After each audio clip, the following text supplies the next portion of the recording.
অভৱহাৰী হৰি তাৰহু মুকুন্দ মুৰাৰী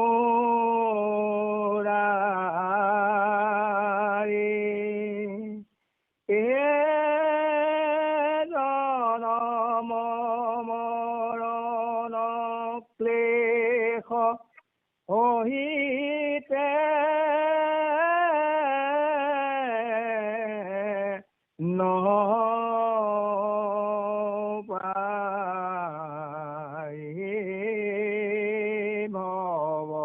ভৱহৰি তাৰহু মুকুন্দ মুৰাৰী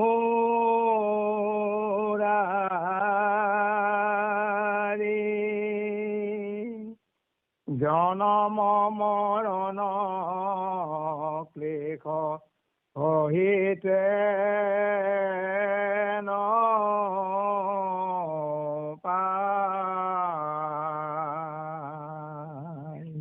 কৃষ্ণ গুৰুজনৰ আত্মনিবেদন। ভৱহাৰী হৰি, হে প্ৰভু, তুমি ভৱ সংসাৰ হৰণ কৰিব পাৰা। তাৰহু মুকুন্দ মুৰাৰী, তুমি সমস্তকে তাৰিব পাৰা। তুমি মুকুন্দ মুৰাৰী। জনম মৰণ ক্লেশ, জীৱই জন্ম পৰা মৰণলৈকে ক্লেশ ভোগ কৰিব লগা হয়। গতিকে এই জনম মৰণৰ যিটো ক্লেশ, এই ক্লেশটো সহিব পৰাটো বৰ কষ্টকৰ, সহিব নোৱাৰি। গতিকে এই জনম মৰণৰ ক্লেশৰ পৰা উদ্ধাৰ কৰা প্ৰভু তুমি মুকুন্দ মুৰাৰী, এইবুলি গুৰুজনাই ঘোষা পদত, ঘোষা ভাৱনাত প্ৰকাশ কৰিছে। তাৰ পাছতে পদ আহিছে, এৰাম শুক নিগদতে ৰাজা সুনাম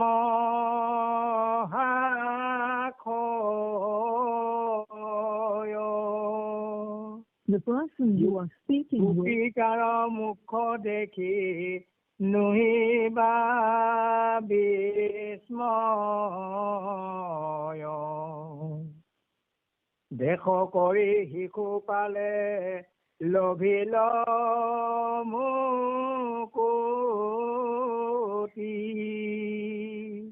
বুদ্ধি কণা পেকে মহ কধীৰ শকতি,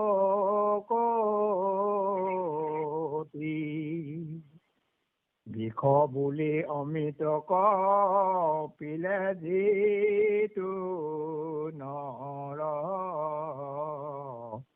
নুহিবে কহেন জানা অজৰ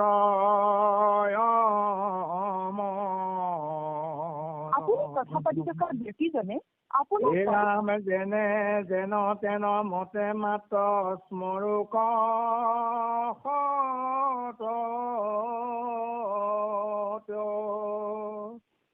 এতেকে মুকুতি পাৱে কহিলো বেক,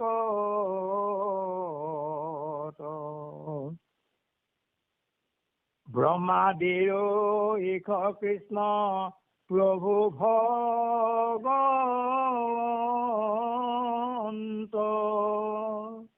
জাত সন্তে পাৱৈ মুখ স্থাৱৰ পৰ্যন্ত,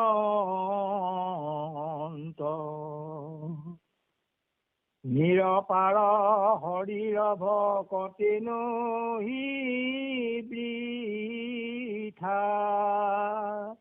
গোপী গোপালৰ আবে শুনা পাছ কথা। কৃষ্ণ গোবিন্দ মাধৱ। ইতিমধ্যে যোৱাকালি আমাৰ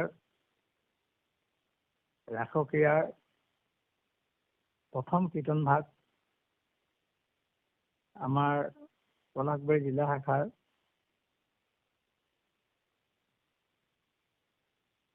বাক্সা জিলা শাখাৰ আমাৰ জ্যোতিষ মেধি প্ৰভুৱে সুন্দৰভাৱে পাঠ আৰু সৰীকৰণ কৰি আমাক কৃতাৰ্থ কৰিছে।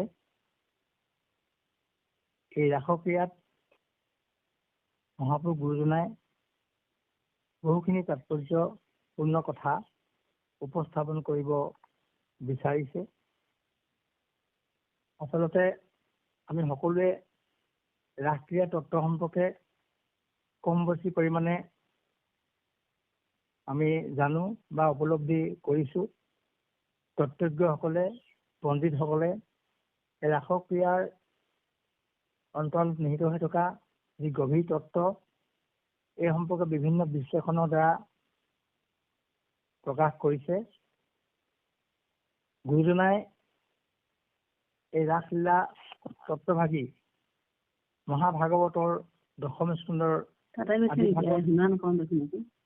কিছু বৰ্ণনা কৰিছে। ঠিক সেইদৰে কীৰ্তন পুথিৰ একাদশ খণ্ডত গুৰুজনাই ৰাসক্ৰিয়াৰ কিছু বৰ্ণনা সংক্ষেপে দাঙি ধৰিব বিচাৰিছে। আচল তত্ত্বটো আচলতে দ্বাপৰ যুগত দৈৱকীনন্দন কৃষ্ণই পূৰ্ণ অৱতাৰ ধাৰণ কৰিছে। অৱতাৰ ধাৰণৰ মূল উদ্দেশ্য আছিল প্ৰভুৰ অধৰ্ম নাশী ধৰ্মক স্থাপন কৰা, দুষ্টক দমন কৰি শান্তক পালন কৰা। এয়াই আছিল প্ৰভুৰ মুখ্য উদ্দেশ্য। ব্ৰহ্মাৰ প্ৰাৰ্থনা মতে প্ৰভুৱে আহি ধৰাধামত আৱিৰ্ভাৱ হৈছে। ব্ৰহ্মাই প্ৰাৰ্থনা পাতিলে পৃথিৱীৰ দেখিত ৰাস, লৈলা দৈৱকীৰ উদৰতৰ হৰি বাস। সেয়াই আৰম্ভ ভগৱন্তৰ পূৰ্ণ অৱতাৰ। তাৰ পাছতে সমস্তখিনি জীৱন পৰিক্ৰমাৰ যোগেদি ভগৱন্তই এই লীলা কৰ্মৰ বা এই মুখ্য কৰ্মৰ যোগেদি প্ৰভুৱে জগতত ভক্ত আৰু ভগৱন্তৰ যি অভেদ আত্মা তাৰ পৰিচয় দাঙি ধৰিছে। জীৱাত্মাৰ লগত পৰমাত্মা মিলনৰ যি পৰমানন্দ লাভ হয়, এই তত্ত্বক জগতত প্ৰতিষ্ঠা কৰি গৈছে। লক্ষ্মীনাথ বেজবৰুৱাদেৱে এই সম্পৰ্কে সুন্দৰ তথ্য দাঙি ধৰিছে যে প্ৰভুৱে সমস্ত দৈত্যক অসুৰকুলক বধ কৰি দেৱতাকো দমন কৰিছে। আৰু এই ৰাসৰ যোগেদি গুৰুজনাই ৰসো বৈশ ৰস আছে, ভক্তি ৰসৰ সমাহাৰ ঘটিছে ৰাসৰ যোগেদি। অনন্ত সুন্দৰ প্ৰেমত ভক্তই আত্মহাৰা হৈ সৰ্বস্ব আত্মসমৰ্পণ কৰাই হৈছে এই ৰাসৰ ভক্তি। সুন্দৰ সংসাৰখনত মানুহে সৌন্দৰ্য উপভোগ কৰোঁতে কৰোঁতে অহং ভাৱেৰে ভাবিত হয়। আৰু অহং ভাৱ যেতিয়া সৰ্বতভাৱে বিসৰ্জন দি প্ৰেমময় চিৰসুন্দৰত আত্মসমৰ্পণ কৰাই হ'ল এই ভক্তিৰ মূল লক্ষ্য। আচলতে লক্ষ্মীনাথ বেজবৰুৱাৰ মতে তিৰোতাসকলে সকলো পৰিত্যাগ কৰিব পাৰে, কিন্তু লজ্জাত ত্যাগ কৰিব নোৱাৰে। কিন্তু বৃন্দাবনৰ ভক্ত গোপিনীসকলে পতি পুত্ৰাদি বসন ভূষণ লজ্জা সকলো ত্যাগ কৰি পৰমাত্মাক আত্মসমৰ্পণ কৰিছিল। গতিকে পৰমাত্মাৰ লগত জীৱাত্মাৰ মিলনৰ যি পৰম সৌন্দৰ্য, এই সৌন্দৰ্যটোকে ভগৱন্তই তেওঁ লীলা কৰ্মৰ মাজেদি স্থাপন কৰি যাব বিচাৰিছে।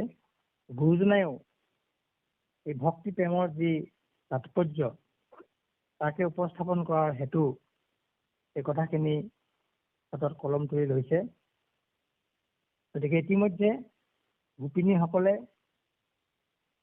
গোপীসকলে ভগৱন্তৰ ভুৱন মোহন বাণী শুনিছে। ভুৱন মোহন বাণী শুনি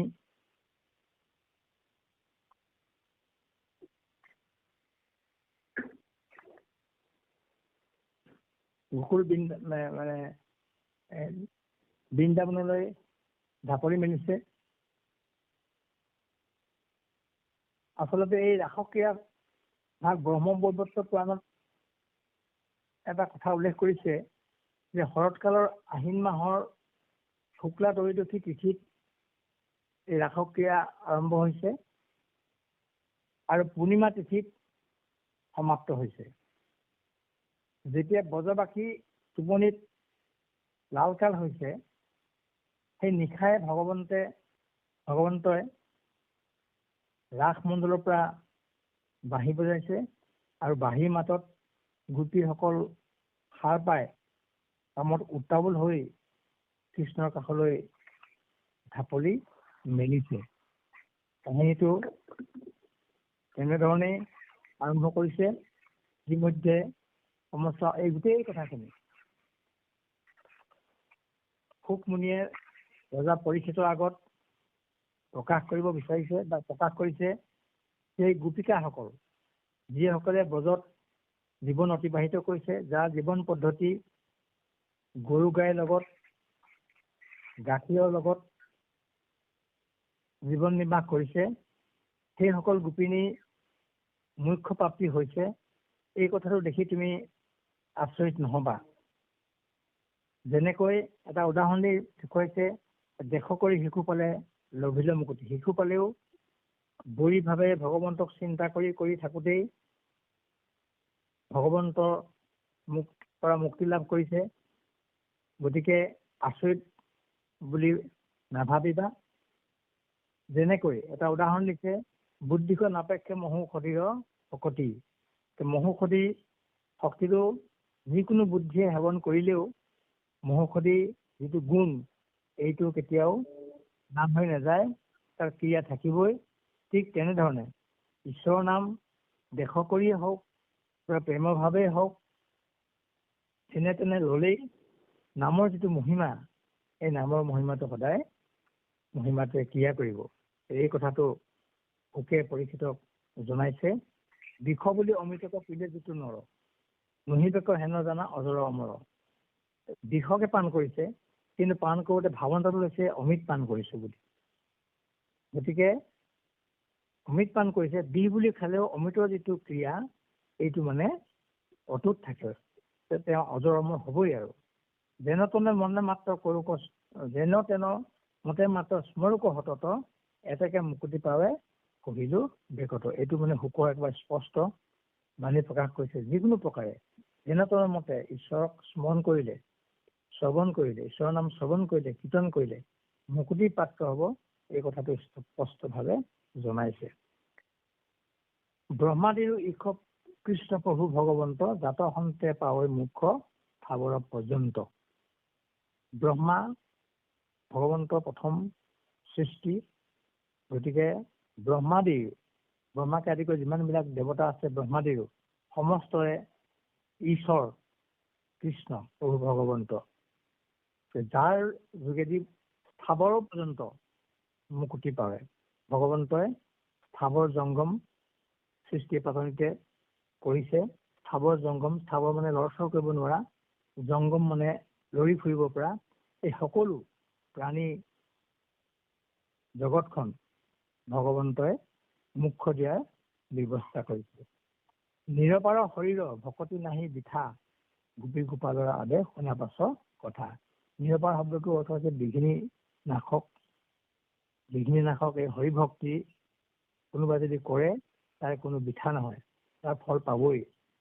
গতিকে গোপীসকলৰ ক্ষেত্ৰত সেই ভকতিৰ কথাটো প্ৰকাশ কৰিবৰ কাৰণে ৰজা পৰীক্ষিতৰ আগত ওকে এই গোপীসকলৰ গোপী গোপালসকলৰ যিখিনি কাহিনী, এই কাহিনীখিনি কব বিচাৰিছে। ৰাম যেবে হবে সমীপ পালে কগো, ৰাম যেবে হবে সমীপ পালে কগো পনাৰী, তাসম্বাক বাক্যে মুহি বুলিলা মুৰাই।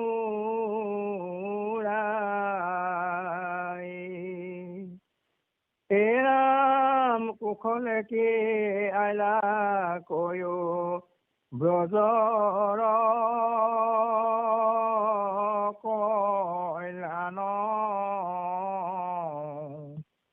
প্ৰিয় কৰ্ম কৰো কিবা কহিও নিৰান হে ৰাম দুৰ্ঘোৰ ৰজনী প্ৰেত পিশাচৰ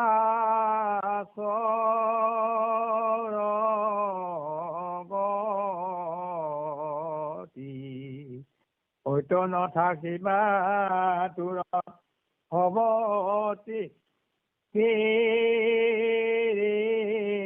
মতি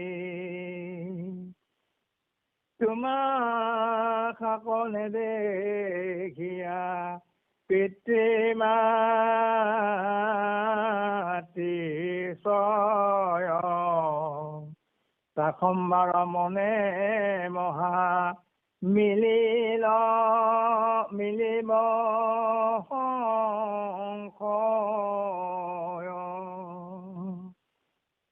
দেখিলা ইটো বিকশিত বৃন্দাবন শশাংকে ধবল নব পল্লৱে শুভন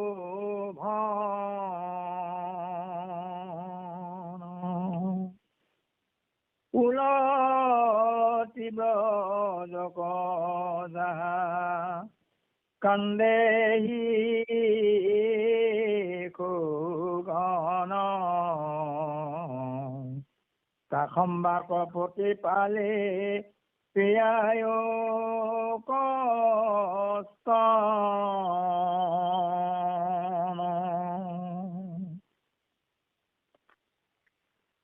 উপপতি সমে ক্ৰিয়া গৰিহিত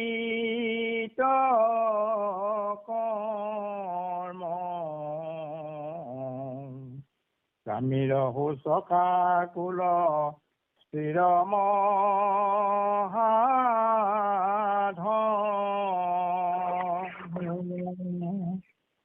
যদি বায়া মাক স্নেহে আইলা গোপীগণ মোক আবে দেখিলা সিজিল প্ৰয়োজন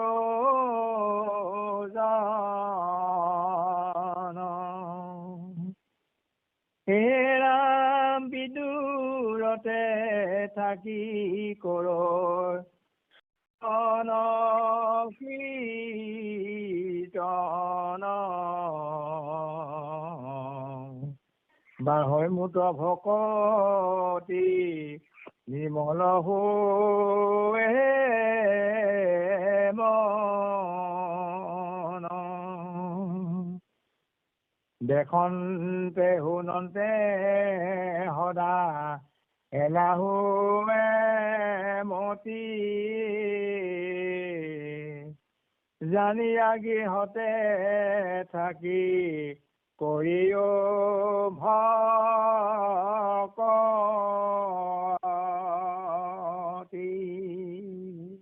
কৃষ্ণ। এয়া আমি সকলোৱে ইয়াৰ পদৰ অংশে যিখিনি গুৰুজনাই বেকত কৰিব বিচাৰিছে এই কথাখিনি আমি সকলোৱে উপলব্ধি কৰিছো। যেতিয়া গোপীসকলে কৃষ্ণৰ বাঁহীৰ সুৰত মাতাল হৈ ভগৱন্তৰ কাষ পালেহি, গোপীসকলক দেখি ভগৱন্তই বাক্য বুলিছে, কুশলে কি আইলা কৰি ব্ৰজৰ কল্যাণ, প্ৰিয় কৰ্ম কৰো কিবা কহিও নিদান।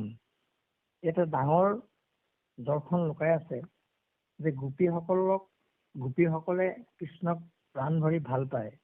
এই কথাটো ভগৱন্তেও নিজেই উপলব্ধি কৰিছে। কাৰণ গোপীসকলৰ লগতে কৃষ্ণৰ জীৱন পৰিক্ৰমা প্ৰকাশিত হৈছে। পুৱা শুই উঠি কৃষ্ণক নেদেখিলে গোপীসকল থাকিব নোৱাৰে, বা কৃষ্ণৰ গৰুলৈ যাওঁতে গোপীসকলক দৰ্শন নকৰিলে মনৰ আনন্দ লাভ নকৰে। এই যিটো মানসিক তেওঁলোকৰ প্ৰেম, সেই প্ৰেমত তেওঁলোক ক'ব নোৱাৰাকৈ ব্যাকুল হৈছে। গতিকে কৃষ্ণই গোপীসকল যেতিয়া মাজনিশা বাঁহীঘৰত আহি ঢপলি আহিছে, কৃষ্ণই গোপীসকলক সম্বোধন কৰিছে, ভালে কুশলে আহি পালাহিনে, আৰু ব্ৰজৰ খবৰটো মোক দিয়া, ব্ৰজৰ সকলো লোক কল্যাণে আছেনে? ব্ৰজবাসীৰ লগত কৃষ্ণৰ যিটো মানে সম্পৰ্ক, প্ৰাণৰ সম্পৰ্ক, গতিকে এইটো মানে জানিব বিচাৰিছে বা সুধিছে তেওঁলোকক। গতিকে তোমালোকে যে আহিলা, কি কৰ্ম বা কেনেদৰে তোমালোকক সহায় কৰিব পাৰো, কি কৰিব পাৰো, এইটো কোৱা। এই কথা, এই দৰ্শনটো আমাক এনেকুৱা এটা ক'ব বিচাৰে বুলি ভাবিছো, যে আমাৰ গৃহলৈও কোনোবা আহিলে প্ৰথমতে কুশল বাৰ্তা লোৱাটোৱে হৈছে আমাৰ এটা প্ৰধান কৰ্তব্য গৃহস্থী। আৰু তেনেদৰে সহায় কৰিব পাৰো, বা কেলেনো আহিলা বুলি পোনপোটাকে নুসুধি তেনেকে সহায় কৰিব পাৰো, এই কথাটো মানে জানিব বিচাৰিছে। ঠিক তেনেকৈ আমিও যে অভ্যাগতক আহিলে সকলোৱে হয়তো কিবা এটা উদ্দেশ্যে নাহিবও পাৰে, তথাপিতো অন্তত এই কথাটো যে আমি অনুভৱ কৰিব লাগে, নিশ্চয় আহিছে, কিবা কিবা প্ৰয়োজনো থাকিব পাৰে, এনেকুৱা এটা ভাৱেৰে ল'ব লাগে। সেইকাৰণে কৃষ্ণই এই কথাটো গোপীসকলক মানে প্ৰশ্নটো কৰিছে, যে মই তোমালোকৰ কি কাৰ্য সাধিব পাৰো, কি প্ৰিয় কৰ্ম, তোমালোকে ভাল পোৱা কৰ্ম মই কি কৰিব পাৰো, এইটো কোৱা। তাৰপিছতে কৈছে, দুঘূৰ ৰজনী পেট পিকাচৰ গতি, ঐতো নাথাকিব তোৰ হব তিৰিমতি। এইটো আমাৰ জনসাধাৰণৰ বা সাধাৰণ ভাৱনাত তিৰিসকল নিশা আচলতে অকলে যাব নালাগে, বা অকলে যোৱাটো অনুচিত। গতিকে এই দুঘূৰ ৰজনী, আন্ধাৰ ৰাতি এই প্ৰেতৰ পিকাচৰ গতি হৈ থাকে, ভূত প্ৰেত পিকাচ বিলাক ৰাতি বিচৰণ কৰে। গতিকে তেওঁলোকক কথাটো জনাইছে যে ইয়াত তোমালোকে নাথাকিবা, তোমালোক শ্ৰীমতী, গতিকে ভূত প্ৰেত পিকাচক তোমালোকে বাধা দিব নোৱাৰিবা। গতিকে কিয় আহিলা ইমান দুঘৰ ৰাতি, ভূত প্ৰেত পিকাচৰ অবাধ গতি হৈ আছে। তাৰোপৰি তোমা শাক নেদেখিয়া পিতৃ মাতৃ ছয়, তাসমবাৰ মনে মহা মিলিব সংশয়। পিতৃ মাতৃসকলে সাৰ পাই যদি উঠে, তোমালোকক কাষত নেদেখি মানে কি হব, চিন্তিত হব। গতিকে কিয়নো আহিলা, এইদৰে প্ৰশ্নখিনি কৰিছে। তাসমবাৰ মনে মহা মিলিব সংশয়। গতিকে এইটো এটা স্বাভাৱিক কথা, কাষতে শুই থকা নিজৰ ভাৰ্যাগৰাকী যদি নেদেখে ৰাতি, এইটো বৰ বিস্ময়কৰ ঘটনা হব। গতিকে তেওঁলোকেও মনত এটা সংশয় পাব, কলৈ গল। দেখিলাহা ইটো বিকশিত বৃন্দাবন, শশাংকে ধবল নব পল্লৱে শোভন। গতিকে দেখিলা তোমালোকে এই বৃন্দাবন নগৰখনৰ যিটো সুন্দৰ সৌন্দৰ্য, আৰু এটা সৌন্দৰ্যৰ মানে সৃষ্টি কৰি লৈছে প্ৰভুৱে নিজেই। বৃন্দাবনখন সুন্দৰে সুসজ্জিত কৰি লৈছে। গতিকে তুলনা এটা কৈছে, চন্দ্ৰৰ ৰশ্মি যিটো শুকুলাবৰণ, চন্দ্ৰৰ ৰশ্মি যিটো শুকুলাবৰণ বিকশিত হয়, সেই শুকুলাবৰণটো ইয়াত বিকশিত হৈছে। গতিকে এই বিকশিত বৃন্দাবনখন তোমালোকে দেখিলা। উলটি ব্ৰজক যাহা কান্দে শিশুগণ, তাসম বাক প্ৰতিপালি ত্যায়ক স্তন। এইটো সাধাৰণ কথা। শিশুসকলে যদি নিজৰ মাতৃক সাৰ পোৱাৰ আগলৈকে বিচাৰি নাপায়, গতিকে তেওঁলোকে কন্দন জুৰিব। গতিকে উলটি যোৱা শিশুসকল তাত আছে, শিশুসকলক প্ৰতিপালন কৰিবা। তেওঁলোকক প্ৰতিপালন কৰি এইটো এটা মাতৃসকলৰ যিটো দায়িত্ব, শিশুসকলৰ প্ৰতি থকা যিটো দায়িত্ব, এই দায়িত্বটো কৃষ্ণই গোপীসকলক সোঁৱৰাই দিছে যে কিয়নো আহিছা, তোমালোকৰ শিশুসকল কাষতে শুই আছে, সেইসকলক এৰি এই ভাত নিশা সকলোৱে গুচি আহিছা, গতিকে যোৱা ঘূৰি শিশুসকলক স্তন পান কৰাত তোমালোকে উপকৃত হোৱা।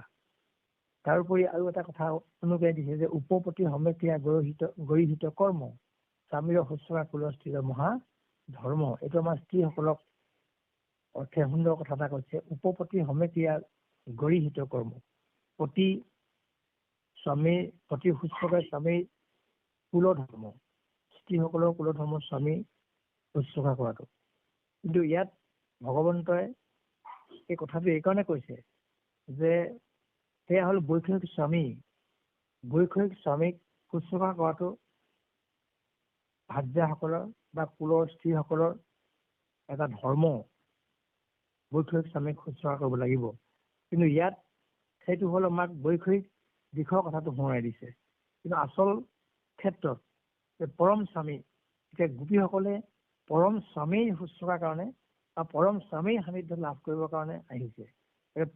প্ৰেমটো বা শুশ্ৰূষাটো পাৰ্থক্য মাত্ৰ সেইখিনিতেই যে কুলস্ত্ৰীসকলৰ নিজৰ বৈষয়িক স্বামীক শুশ্ৰূষা কৰাটো এটা কুলস্ত্ৰীয় ধৰ্ম, আৰু সেই ধৰ্ম অবিহনে যদি আকৌ উপপতি লগত আন পতিৰ লগত যদি ক্ৰিয়া কৰে বৈষয়িক দৃষ্টিত, সেইটো মানে গৰিহিত কৰ্ম, এইটো হ'ব নাপায় বা হ'ব নালাগে। এইটো আমাৰ জগতৰ এটা বাহ্যিক নীতি। গতিকে সেই কথাটো সোঁৱৰাই দিছে শ্ৰীকৃষ্ণই গোপীসকলক।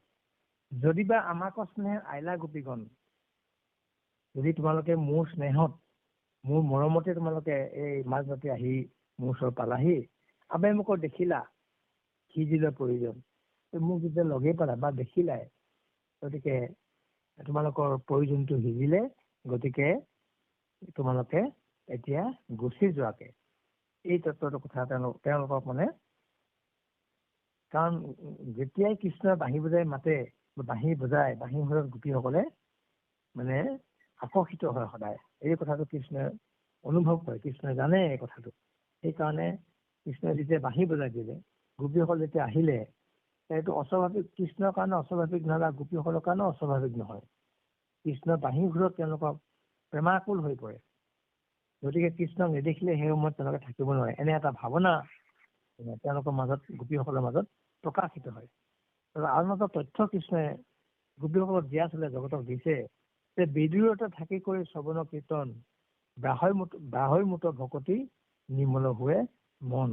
গতিকে কৃষ্ণৰ লগত থাকিলেহে যে ভকতি হ'ব, কৃষ্ণক নেদেখিলে যে ভকতি নহ'ব, এই ভাৱনাটোৰ কথা কৃষ্ণই গোপীসকলক প্ৰকাশ কৰিছে যে অনবৰতে মোৰ লগত থাকিলে যে মোৰ প্ৰতি ভকতি হ'ব, মোক নেদেখিলে যিটো ভকতি হ'ব সেইটোহে আচলতে আচল ভকতি। এতিয়া আমি দ্বাপৰ যুগত দেৱকী নন্দন কৃষ্ণক সেই সময়ত যিসকলে সান্নিধ্য লাভ কৰিছে, সেইসকলে অনুভৱ কৰিছে যে এইজনী জগতৰ ঈশ্বৰ, সৃষ্টি স্থিতি প্ৰলয়ৰ গৰাকী এইজনী বুলি অনুভৱ কৰিছে। কিন্তু কৃষ্ণ সান্নিধ্যত থাকিও তেওঁলোকৰ বংশধৰসকলে কৃষ্ণক জগতৰ ঈশ্বৰ বুলি মানি ল'ব পৰা নাছিলে। গতিকে যিসকলে ভগৱন্তৰ ভক্তিৰ সুদৃঢ় হৈছে, সেইসকলে কৃষ্ণক নেদেখিলেও মানে কৃষ্ণৰ প্ৰতি প্ৰেম জাগিত হ'ব আৰু কৃষ্ণৰ ভক্তিয়ে হৃদয়ত ক্ৰিয়া কৰিব। এতিয়া কলিযুগৰ মানুহসকলে কি কৰিব? কলিযুগততো আমাৰ ভগৱন্ত নিজেই নাথাকে। সেইকাৰণে ভগৱন্তই এই তত্ত্বটো উদ্ধৱক দি আছিলে, দি থৈ গৈছে যে কলিযুগে ভকতেখে হৰি অৱতাৰ, ভকতত পৰে জনা সেৱা নাহি আৰ, দেৱতো তীৰ্থ কৰি ভকতেহে বৰ, ভকতক ভজিলে গোচৰ কৰ্ম জ্বৰ। গতিকে কলিযুগত আমি ভগৱন্তৰ সেই ভুৱন মোহন যিটো ৰূপ, এইটো আমি দৰ্শন নাপাওঁ, ভগৱন্তই নিজে কৈছে। গতিকে কলিযুগত ভকতসকলে মোৰ অৱতাৰ স্বৰূপ হ'ব। গতিকে ভকতক পায়া যদি নকৰে হৰিক, সাক্ষাতে মোক পায় সেইটো কৰিলে কি কয়। গতিকে কলিযুগত আমি ভকতকে ঈশ্বৰ জ্ঞান কৰিব লাগিব, ভকতক ভজিলেই আমাৰ কৰ্মজৰ বিনাশ হ'ব। গতিকে কলিযুগৰ কাৰণে ভগৱন্তে এই যিটো বাক্য বুলিছে, গতিকে নেদেখিলেও কি হৈছে, ভগৱন্তক ভক্তি কৰিলে এই ভক্তিত ভগৱন্ত তুষ্ট হ'ব। গতিকে তোমালোকে এই কথাটো উপলব্ধি কৰা। দেখন্তে শুনন্তে সদা হেলা হৈ মতি, এইটো আচলতে বৈষয়িক দিশৰ কথাহে কৈছে। সদায় দেখি থাকিলে মানে তেওঁৰ প্ৰতি মানে যিটো স্নেহ শ্ৰদ্ধা থাকে সেইটো অলপ হ'লেও ম্লান হৈ যায়, তাৰমানে অনবৰত দেখি থাকিলে। এই কথাটো তেওঁ মানে এটা ক'ব বিচাৰিছে। এইটো আচলতে বৈষয়িক দিশত সেই কথাটো হয়। গতিকে সদায় যদি দেখি থাকো বা একেলগে থাকো তেতিয়া আমাৰ মাজত কেতিয়াবা হয়তো হেলা ভাৱ এটা আহে। গতিকে মোক নেদেখিলেও তোমালোকে ভকতি কৰিব পাৰিবা, জানিয়ে গৃহতে থাকি কৰিও ভকতি। গতিকে এই কথাটো তোমালোকক ক'লো।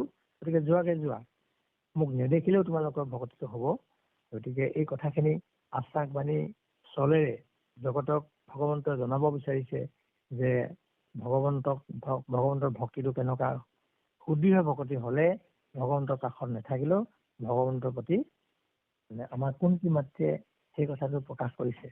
কুন্তী মাতৃয়ে যেতিয়া কৃষ্ণই যেতিয়া কুন্তীৰ ওচৰৰ পৰা বিদায় ল'ব বিচাৰিছে তেতিয়া কুন্তীয়ে খুব কান্দিছে যে মানে ইমান দিন মোৰ লগতে থাকিলা, পুত্ৰ সমে নানা বিপদতো আশা ৰাখি চতকে শিশুকো যেনেকৈ ঢাকি ৰাখে পাখি, গতিকে চৰাইবিলাকে যেনেকৈ নিজৰ পোৱালীক বিপদ বিঘিনিৰ পৰা ঢাকি ৰাখে, তদ্ৰূপ তুমিও আমাক পুত্ৰ সমে ইমান বিপদত পৰিছিলো, এই বিপদৰ পৰা তুমি আমাক উদ্ধাৰ কৰি ৰাখিছিলা। গতিকে তুমি এতিয়া যাব বিচাৰা, মই যোৱা বুলি তোমাক ক'ব নোৱাৰো।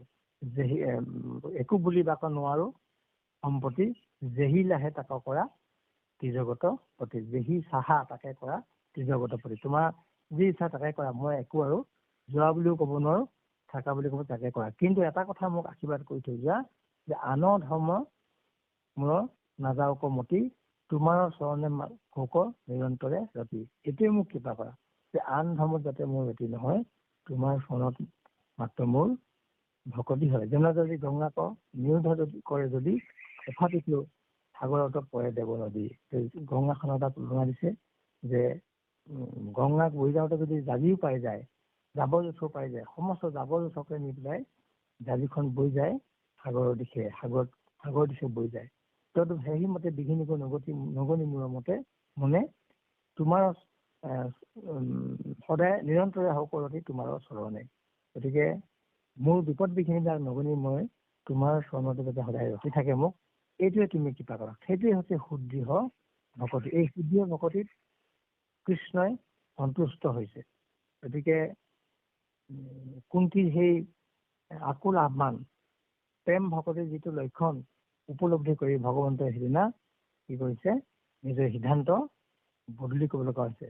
পৰম ভকতি দেখি জগত নিবাস এহি হক বুলি কৰিলা আশ্বাস।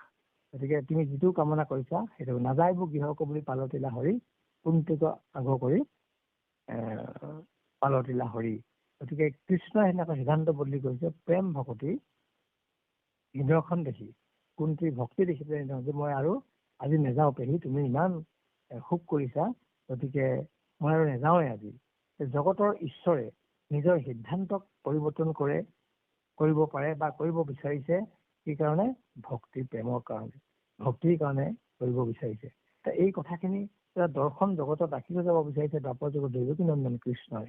আমি যদি এই দৰ্শনটো অনুভৱ কৰো তেতিয়াহ'লে আমি ভগৱন্তক লগ পোৱা নাই হয়, কিন্তু ভগৱন্তৰ প্ৰেমত আমি আকুল হৈছো। আমি যদি বাস্তৱ দৃষ্টিভংগী এটা কথা চাওঁ যে আজি আমাৰ ভকতি প্ৰসাদকে আৰম্ভ কৰি যিমানবিলাক ভ্ৰাম্যভাগ আধ্যাত্মিক সত্ৰ আছে, এই সত্ৰবিলাকে কৃষ্ণৰ গুণগান বিভিন্ন প্ৰকাৰে কৰিবৰ কাৰণে প্ৰয়াস কৰিছে। কোনোবাই গীতৰ যোগেদি, কোনোবাই প্ৰসংগৰ যোগেদি, কোনোবাই পাঠৰ যোগেদি, কোনোবাই এইদৰে মানে বিভিন্ন ধৰণৰ আলাপ আলোচনাৰ যোগেদি ভগৱন্তৰ গুণানুকীৰ্তন বা ভগৱন্তৰ যিটো ভক্তি প্ৰেম মানে আপ্লুত হ'ব বিচাৰিছে। গতিকে সেয়াই আমি ভাবিব লাগিব যে কৃষ্ণই আমাক মানে বাঁহী বজাই আমাক আমন্ত্ৰণ কৰিছে। আমাৰ অনুষ্ঠান বিলাকে বাঁহী বজাই আমন্ত্ৰণ, বহুতে আজি প্ৰকাশ কৰিছে যে কি হয়, পুৱা ভকতি প্ৰসাদ সত্ৰত অকনমান ভগৱন্তৰ গুণানুকীৰ্তন শ্ৰৱণ কৰো, দিনটোলৈ মন প্ৰাণ সকলো আনন্দময় হৈ যায়, ভাল লাগি যায়। গতিকে এই যিটো ভাৱনা, এই ভাৱনাটোৱে হৈছে ভক্তি প্ৰেমৰ ভাৱনা। যাৰ ভাৱনাত এই ভক্তি প্ৰেম সুদৃঢ় হৈছে, তেওঁ কৃষ্ণক লগ পাবই। এই যিটো দৰ্শন, এই দৰ্শনটোকে ভগৱন্তই প্ৰকাশ কৰিবৰ কাৰণে আমি ভাবিছো যে ইয়াৰ যোগেদি এই কথাখিনি ভক্তি প্ৰেমৰ যি মহিমা, এই কথাখিনি প্ৰকাশ কৰি বিচাৰিছে কৃষ্ণই গোপীসকলক কোৱাৰ স্বৰেৰে। গতিকে তেনেধৰণে গোপীসকলক বাক্য বুলিছে। আৰু ইয়াৰ আচলতে এটা পৰীক্ষা। মই যদি ভাবো যে গোপীসকলক এটা পৰীক্ষা কৰিছে, প্ৰকৃততে তেওঁলোক আহিছে নে গৃহবাসৰ প্ৰতি বা মোৰ মায়াৰ ৰচিত সংসাৰখনৰ প্ৰতি আসক্তি আছে। এই আসক্তিখিনি কথা বা এই মানে বিষয়ৰ যিখিনি সম্বন্ধ, এই সম্বন্ধখিনি কথা কৃষ্ণই মনত পেলাই দিছে যে আমাৰ যদি প্ৰকৃততে হয় কথাটো, কৃষ্ণই ঠিকে কৈছে, আমি যাওঁগে, পতি শুই আছে, শিশুসকল শুই আছে, তেওঁলোকক গৈ স্তন পান কৰাবগে লাগিব। এই ভাৱনাটো যদি আকৌ ঘূৰি আহে, তেতিয়াহ'লে আকৌ সেই বিষয়ৰ ফালে নিজৰ মনটো ধাবিত হোৱা বুজাব। এইটো এটা ভগৱন্তৰ এটা আচলতে পৰীক্ষা কৰিছে। এতিয়া গোপীসকলক ভক্তিৰ প্ৰেমটো ইমান সুদৃঢ় কৰিবৰ কাৰণে যদি পৰীক্ষা কৰে, যে আমাকো তেতিয়া নিশ্চয় ভগৱন্তৰ গোপীসকলৰ নিচিনা কৰি পৰীক্ষা কৰিছে নিশ্চয় ক'ৰবাত। আমাকো পৰীক্ষা কৰি চাওঁ, মানে পিতৃ মাতৃ এনেকুৱা শ্ৰাদ্ধ পাতিছে বা তালৈ যাম নে নাযাম, বা হোম পুৰা কৰ্ম এটা হৈছে তালৈ আমি যাম নে নাযাম, নগলে বেয়া পাব, গতিকে যাওঁ, গৈছো নেকি, তেতিয়াহ'লে এতিয়া পৰীক্ষা হৈছে আমাৰ। যদি ভগৱন্তে কৈছে যে কৃষ্ণক পুজিলে পূজা সমস্তৰে হয়, তেতিয়া আমি কৃষ্ণক পুজিছো। এতিয়া কৃষ্ণ ভিতৰকে আমি কোনো দেৱতাক সেৱা নকৰো। তেনে ভাৱনা আমাৰ যদি আকৌ আমি মানে সেই দেৱ পূজাৰ ভাৱনালৈ যদি ঘূৰি যাওঁ, তেতিয়াহ'লে আমাৰ সেই তেনেকুৱা কি হ'ব, এই গোপীসকলৰ নিচিনা পৰীক্ষাত আমি মানে পাছ কৰিব নোৱাৰিম নিশ্চয়। কিন্তু গোপীসকলে আজি পৰীক্ষাত উত্তীৰ্ণ হৈছে। নালাগে সেইবোৰ আমাক পাছত গোটেই কথাখিনি সুন্দৰভাৱে গোপীসকলে ব্ৰেকআউট কৰিব। গতিকে এতিয়া পাছত সেইকাৰণে আমাক কৈছে যে কৃষ্ণ কৃষ্ণৰ বিপ্ৰিয় বাণী শুনি গোপী গণ, পালন দুৰন্ত চিন্তা বিষণ বদন, এৰা মূল মাইলা মুখ আতি, পায়া দুখ বৰ অঘনে নিশাসকা হৈ উশা শুকাই লয়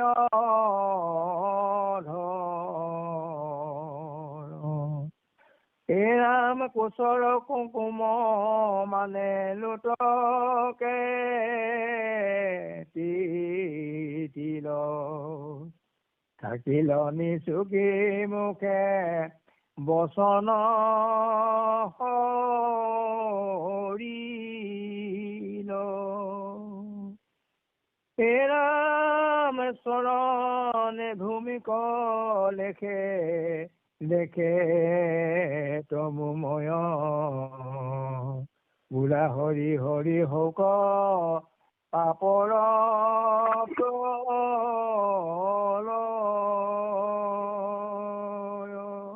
কৃষ্ণ।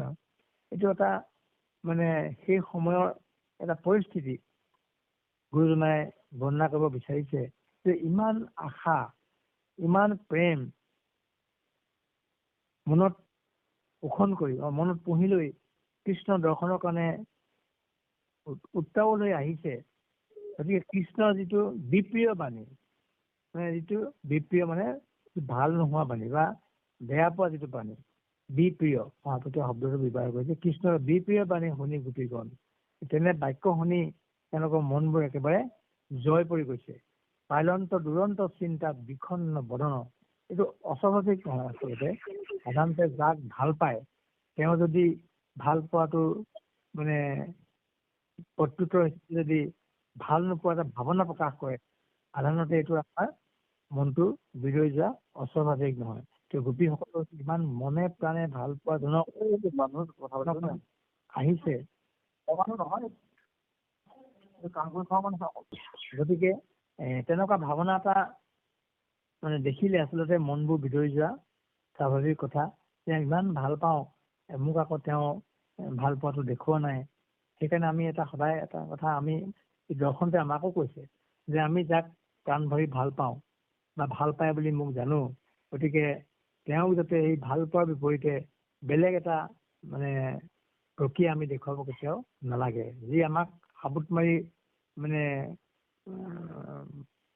প্ৰেম নিবেদন কৰে, বা ভাল পোৱাটো মানে প্ৰকাশিত কৰে, আমিও যাতে সেই ভাল পোৱাটো মানে এটা মানে প্ৰকাশ কৰিব লাগে যে আমিও তুমি যেনেকে মোক ভাল পাইছা, ময়ো তোমাক ঠিক তেনেদৰে ভাল পাওঁ। এই ভাৱনাটো প্ৰকাশিত হলে আচলতে দুয়োৰে মনত পৰমানন্দ লাভ কৰে। গতিকে ইয়াত এতিয়া বিপৰীত কথা যেতিয়া হৈছে যে ইমান প্ৰাণ ভৰি ভাল পাওঁ কৃষ্ণই আজি আমাক কি বাক্য শুনাইছে যে বুজোৱাকে যোৱা, মোক দেখিলা আহিলা, এই কথাখিনি আচলতে মৰ্ম বেদনা এটা তেওঁলোকে অনুভৱ এটা কৰিছে। গতিকে তেনেকুৱা বাণী শুনি মনত চিন্তা হৈছে আৰু ওলমাইলা মুখ আতি পায়া দুখ বৰ অঘনে নিশ্বাসকাৰে উখাই ল অধৰ। উঠ মুখ মানে শুকাই গৈছে।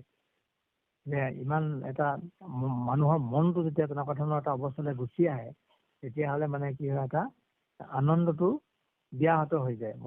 মনৰ যিটো আনন্দ, সেই আনন্দটো তৎক্ষণে মানে ব্যাহত হৈছে। এই কথাটো গোপীসকলে প্ৰকাশ কৰিছে যে ঘনে ঘনে তেওঁলোকে উশাহ লৈছে যে কি হব কথাটো, আমি যাক ইমান প্ৰাণপণে ভাল পাওঁ তেওঁচোন আমাক এনেকুৱা বাক্য শুনাইছে। এইটো মানে তেওঁলোকৰ হৃদয়ত এই বাক্য মৰ্মান্তিক মানে এটা আঘাত দিব বিচাৰিছে। আৰু সেই বাক্যই তেওঁলোকক কুশৰ কুমকুম মানে লুটকে তিতিল থাকিল নিচুকি মুখে বচন কৰিল।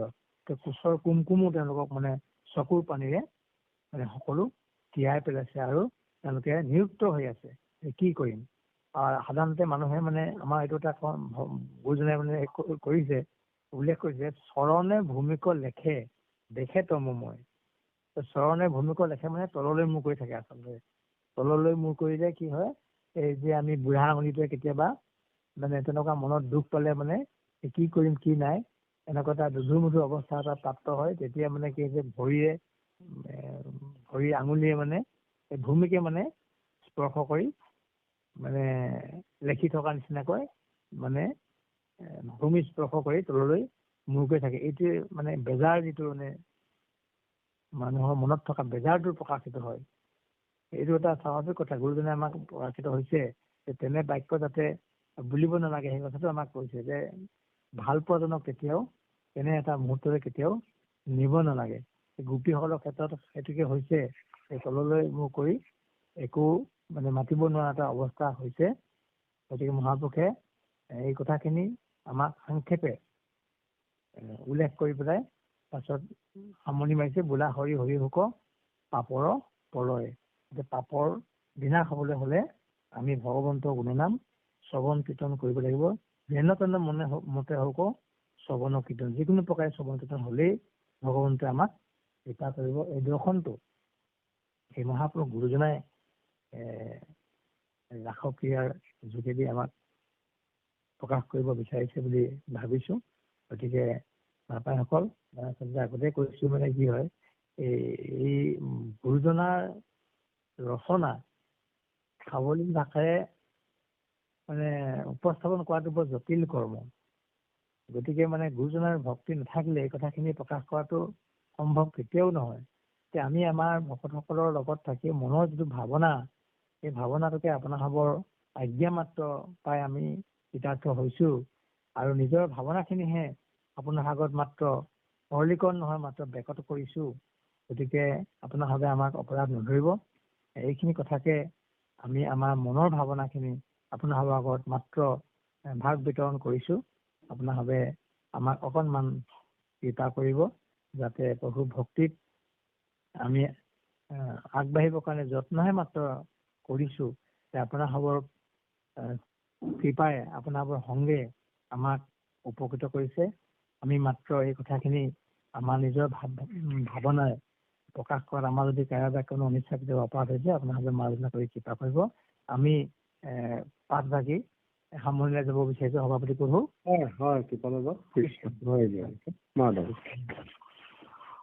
আমি এই চাৰি ভাগি আকৌ পঢ়িছো। এ ৰাম কুশৰ